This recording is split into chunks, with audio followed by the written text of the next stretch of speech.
Voilà, nous voilà maintenant toujours sur le plateau de l'Oppidum pour que Jean-Armand nous fasse découvrir la cuvée Mauzac 2010, donc issue du cépage Mauzac, pur cépage Mauzac. Alors ce cépage Mauzac est juste là, vous voyez, juste derrière, vous avez les pins, et c'est juste entre le chardonnay et les pins. Donc ça longe là, sur toute cette longueur, ça monte très légèrement, et c'est un coin pour le Mauzac qui est assez exceptionnel, et qui va donner des vins extrêmement, qui vont aller sur la finesse, sur la fraîcheur. Donc la couleur est un petit peu plus claire que les autres, puisque c'est pas du chardonnay. Le Mauzac est toujours un petit peu, avec presque des fois un petit côté citron vert. Là on l'a pas quand même. On a justement un citron, couleur citron mûr. C'est quand même très agréable déjà visuellement. On va tout de suite sur une petite pointe de poire. Un petit peu menthe poivrée derrière. Mimosa aussi.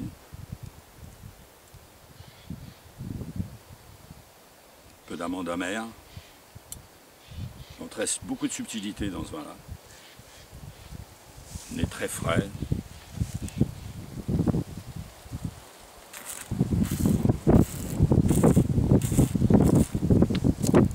En bouche, on est plutôt dans un... Tout de suite, c'est la fraîcheur. On a un tout petit peu de pointe de sucrosité. Tout de suite, on va sur le côté très frais, un peu mentholé, très long en bouche. L'acidité est très légère, elle correspond bien au début du sucre.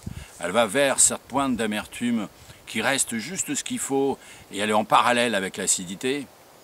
Et on finit sur quelque chose de frais, un peu menthe poivrée, très long, très agréable. Je verrais ça sur une seule soufflée aux lentilles, par exemple. Quelque chose d'assez quand même d'assez pointu. Ça peut aller aussi sur un homard, après tout, pourquoi pas, un homard aux carottes, hein, parce que les gens font rarement du homard aux carottes, je trouve ça excellent quand même, le homard aux carottes.